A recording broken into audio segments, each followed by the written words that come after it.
Buenas tardes, bienvenidos a una nueva sesión del programa ¿Quién dijo miedo? En esta ocasión vamos a tratar un tema un poco especial. Vamos a hablar algo, no mucho, pero sí lo suficiente, de alguna relación que hay entre el fumar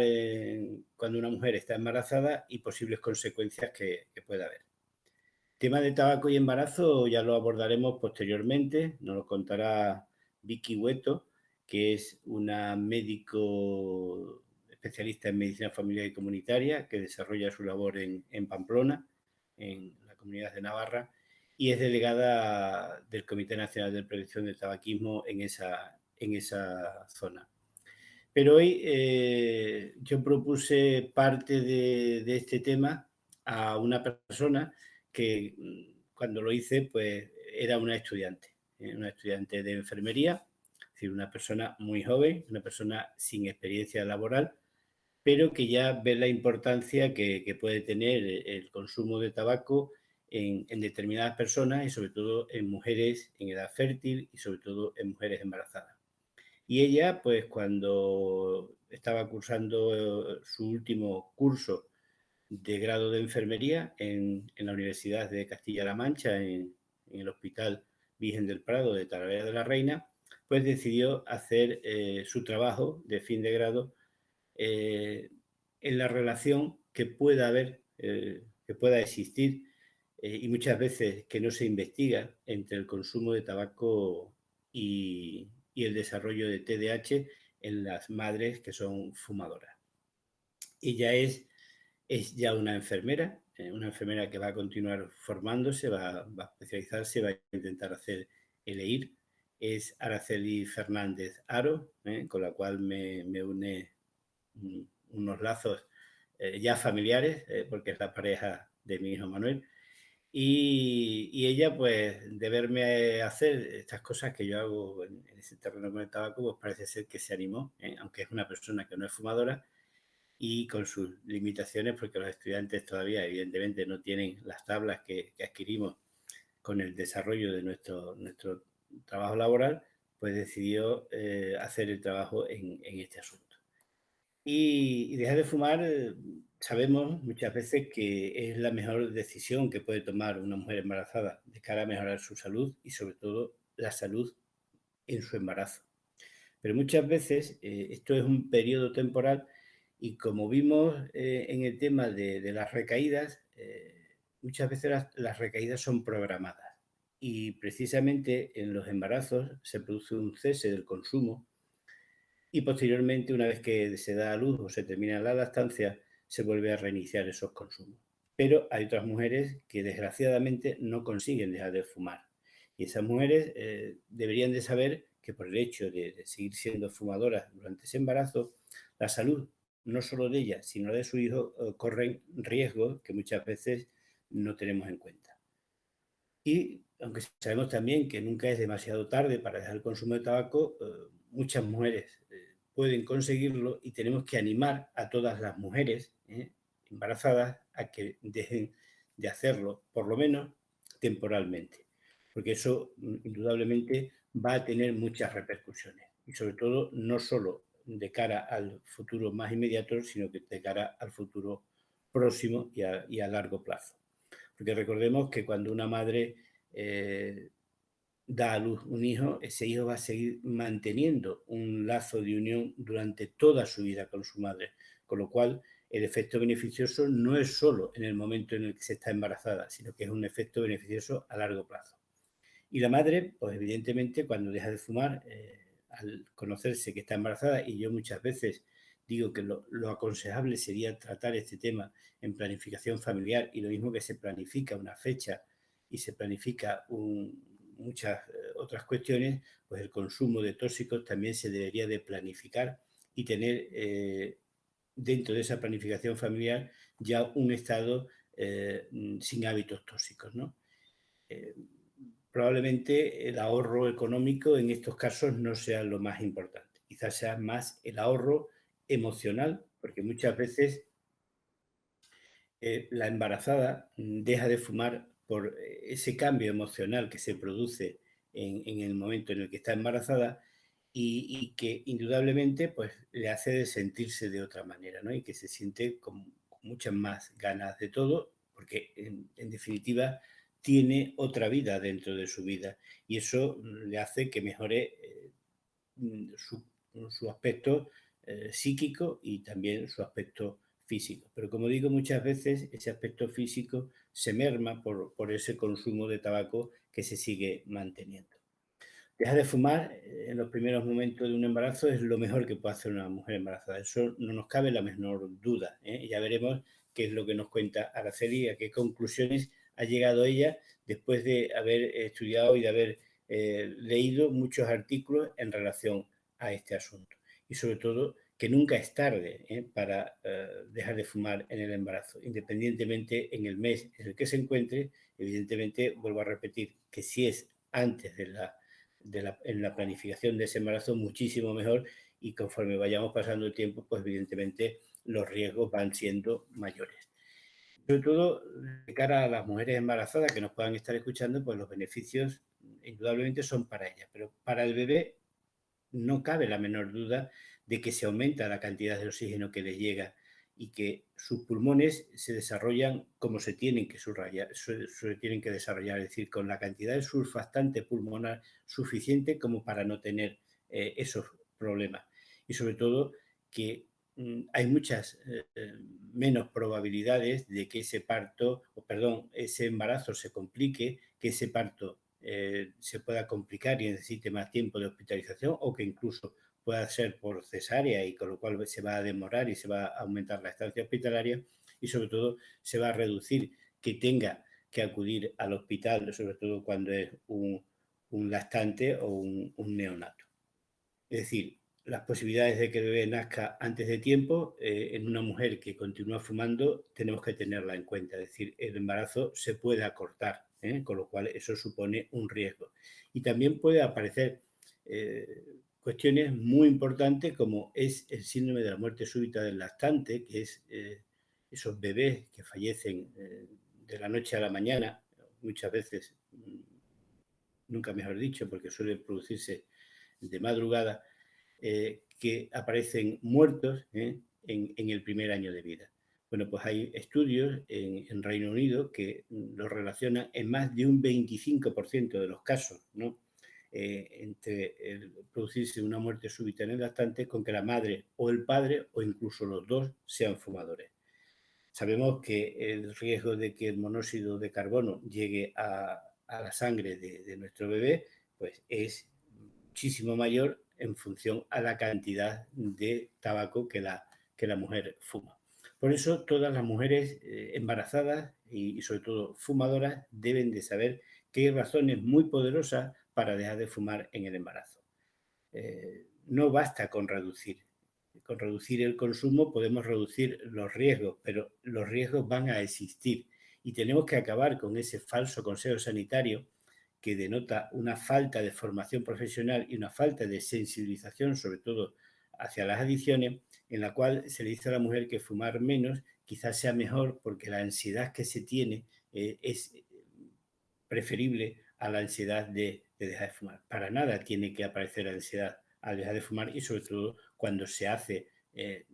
con agrado y sobre todo cuando se hace con la motivación suficiente por estar embarazada. Así pues, que sepáis que disminuir el consumo de cigarrillos no sirve para nada, porque desde una calada el consumo de tabaco ya es tóxico. Y no solo eso, no solo se trata de consumir una sola calada, sino que se trata también de respirar aire contaminado por humo de tabaco. Es decir,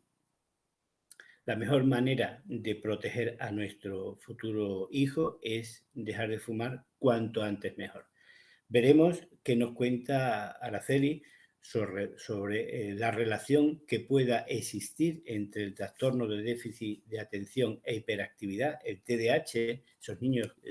vulgarmente que son muy inquietos y son muy hiperactivos, esos niños que duermen mal, esos niños que tienen llanto muy fácil, esos niños que se van a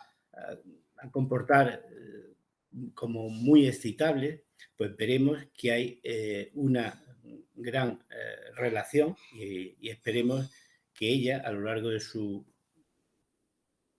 futura carrera profesional como enfermera,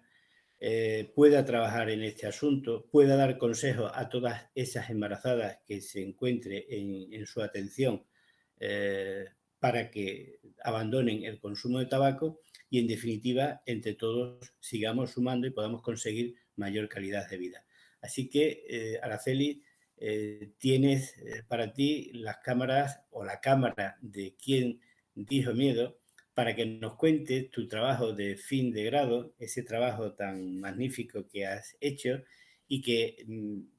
ya sabemos, porque no lo hemos podido hacer antes, sobre todo hasta que no estuviese presentado y no estuviese calificado, ya sabemos que has tenido una nota notable, ¿eh? Entonces, eso demuestra que no solo el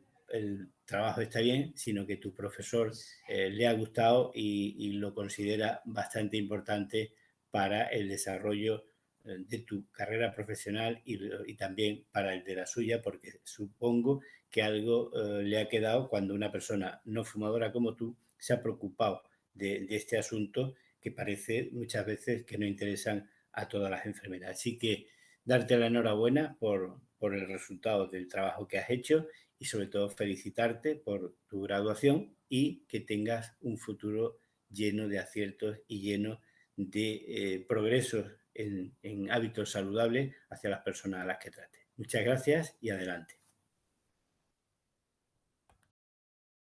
Hola a todos, mi nombre es Araceli y vengo a contaros un poco sobre el tema de mi TFG,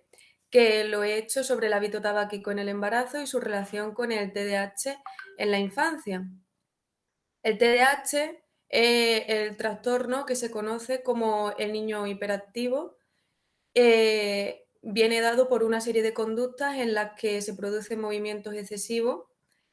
que se acompañan de una impulsividad y un déficit de los procesos atencionales. O sea que es un niño que no atiende o que le cuesta mucho y tal. Este trastorno se suele diagnosticar en la infancia. Se suele diagnosticar en la infancia y aunque a veces también es complicado su diagnóstico, ya que pueden ser conductas normales del niño a esa edad. Dentro de sus subtipos están el predominantemente inatento, que son los niños que tienen gran dispersión mental y se distraen con facilidad, que no saben organizarse bien y que la memoria del trabajo es la que más tienen afectada. El predominantemente hiperactivo, que son los niños que no pueden estarse quietos en la silla durante un largo periodo de tiempo, que tienen dificultad para acabar una tarea, ya que saltan de una tarea a otra, dejándolas a media y se precipitan a la hora de tomar alguna decisión. Si este trastorno llega a la vida adulta, pues generan una serie de complicaciones más graves, ya que afectan a su mundo laboral, porque no saben priorizar bien sus tareas y en su vida social, a la hora de poderse relacionar con personas. En este proyecto, pues yo he intentado relacionar este término de TDAH con el hábito tabáquico en el embarazo. En cuanto a la prevalencia de mujeres que fuman en el embarazo, se ha demostrado que en el primer trimestre fuman entre el 30 y el 43% de las mujeres. En cambio, entre el 14 y el 26 están expuestas a un humo de segunda o de tercera mano. Con esto se demuestra que la nicotina, que es la sustancia estimulante, afecta directamente al desarrollo cerebral fetal del niño, disminuyendo la densidad de su cerebelo y del cuerpo calloso. Así afectaría a una serie de habilidades como, por ejemplo, el lenguaje, el habla, la locomoción y la orientación. Y a raíz de esta exposición a la nicotina, se activaría la NACHR, que es el receptor nicotínico de la acetilcolina, lo que produce una alteración en los procesos celulares fisiológicos y conductuales en los momentos críticos del desarrollo del niño. Respecto a los resultados de los estudios, pues podemos concluir que el TDAH es un efecto que se produce a largo plazo y que los niños que nacen de mujeres que han fumado en el embarazo tienen 8 veces más probabilidades de padecer este trastorno. En cuanto a los efectos adversos que se producen a corto plazo, encontramos la muerte súbita del lactante, bajo peso al nacer o incluso abortos espontáneos. Además, se ha demostrado también que estos niños, al estar expuestos a un humo del tabaco desde sus primeros días de vida e incluso antes de nacer, pues tienen más probabilidades de convertirse en fumadores activos en alguna época de su vida, con lo que conllevaría pues otros problemas de salud más graves. También han coincidido estos artículos en que el humo de segunda mano puede provocar también este TDAH, incluso otro tipo de problemas, y es igual de importante que el humo que consume la madre. Se destaca también la importancia de que se desarrollen una serie de políticas y programas para la promoción de la salud de estas mujeres embarazadas, ya que muchas veces estas mujeres siguen fumando debido a que no tienen una información buena y desconocen el tema y además no tienen un personal sanitario a su mano que pueda ayudarlas y enfocarlas en este problema. En cuanto a la exposición postnatal, también existen otros estudios, aunque menos, pero también se observan comportamientos en los niños propios de TDAH. Como conclusión, pues podemos decir que existe una relación directa entre estos dos, entre el embarazo y el hábito tabáquico en el embarazo y el TDAH. En cuanto a las causas de que las mujeres sigan fumando durante el embarazo, podemos decir que se ha demostrado que son mujeres más jóvenes, con un nivel socioeconómico más bajo, con unos niveles de estudio inferiores, si su pareja también es fumadora o si ya ha tenido también más embarazo o parto, además de influir la zona geográfica en la que viva, ya que los recursos de los que disponga pues, van a ser distintos. Se debe seguir investigando sobre este tema, ya que existen aún diversas controversias entre los diferentes autores y, como hemos dicho anteriormente, es necesario el desarrollo de programas y políticas enfocadas a esta población. Muy bien. Y ya, pues nada, hasta aquí el trabajo. Doy las gracias al doctor Barragán por haberme invitado a participar en este proyecto y espero que os haya gustado. Muy bien, muchas gracias, Araceli, por tu magnífica exposición. La verdad es que es un trabajo muy bonito, un trabajo que yo no me quedaría solo en el notable. El trabajo ha estado muy bien. Evidentemente has tenido que leer mucha bibliografía para poder sacar estas conclusiones, pero lo que es importante es que ya desde estas fases en las que tú te vas a encontrar en un mundo laboral nuevo, pues tengas conocimiento de este asunto y hayas ya visto, aunque solo sea por estudios, la tremenda relación que hay entre patologías que se van a producir a muy largo plazo muchas veces y no son tan inmediatas, es decir, que no nos vamos a dar cuenta cuando el niño o la niña nace, sino que nos vamos a dar cuenta muchas veces cuando ya lo tenemos en casa y vemos que le cuesta sociabilizarse cuando lo llevamos a la guardería o le cuesta sociabilizarse cuando ya lo llevamos a preescolar. Es decir, que el problema no se ve solo al nacer. Y vemos que la relación es mucho más importante de lo que la población general tiene. Y como tú bien has dicho, tiene que ver también con la zona geográfica. Es decir, el código postal también influye en la relación entre estas dos patologías. Y otra cosa muy importante, teniendo en cuenta de que estamos en Extremadura, que es una de las regiones con un Producto Interior Bruto de los más bajos, es decir, que somos los más pobres de España,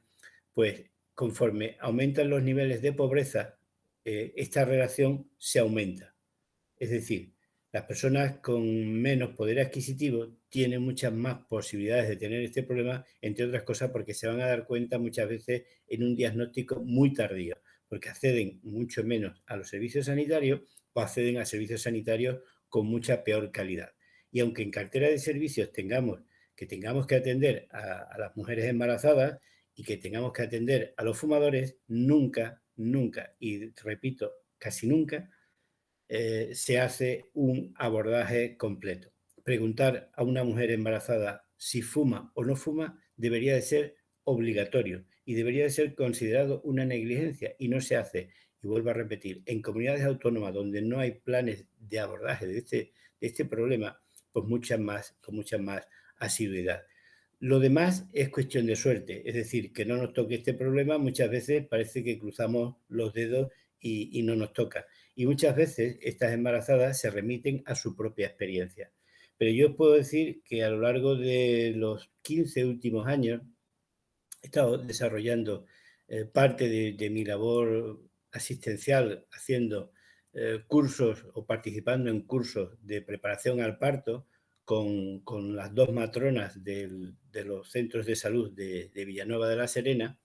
Y os puedo decir, con Teresa y con Rosa, y os puedo decir que ese 25, 30 o 40% que nos dice Araceli, muchas veces se cumple en nuestras embarazadas de nuestras áreas de salud, más del 40% fuma. Y no solo más del 40% fuma, sino que casi el 60% tienen parejas fumadoras. Y las que tienen la suerte de no tener una pareja fumadora, y a lo mejor es no fumadora ella también, tiene algún padre que incluso todavía viven con ellos, porque como hemos relatado, en personas con nivel adquisitivo bajo, pues tienen que vivir también, hay una relación a vivir más tiempo con los padres, y que uno de los padres sea fumador, la convierte a ella en fumadora pasiva. Es decir, la relación cuando la estudiamos, y sobre todo cuando la estudiamos de cerca, es mucho más importante de la que nos parece. Otra cosa es que no querramos verlo, otra cosa es que no querramos estudiarlo, y por eso yo te agradezco enormemente el que hayas hecho este trabajo, porque no es frecuente, no es usual, no es atractivo hablar de tabaco y embarazo, o hablar de posibles complicaciones y consumo de tabaco en el embarazo. Es decir, eso no es una cosa que guste, pero tenemos que hacerla, y sobre todo tenemos que hacerla para conseguir que esas mujeres embarazadas que aprovechan ese tiempo de gestación para disminuir sus consumos, aprovechen para disminuir los consumos a cero, y no solo eso, sino que para que hagan un intento serio por dejar de fumar y no sea una recaída pactada para cuando se salga el producto de la gestación podamos volver a fumar. Así que reiterarte las gracias, y espero que en la siguiente ocasión que abordemos este asunto se nos queden claros muchas más cuestiones que deberíamos de tener claras toda la población general. Muchas gracias y hasta la próxima.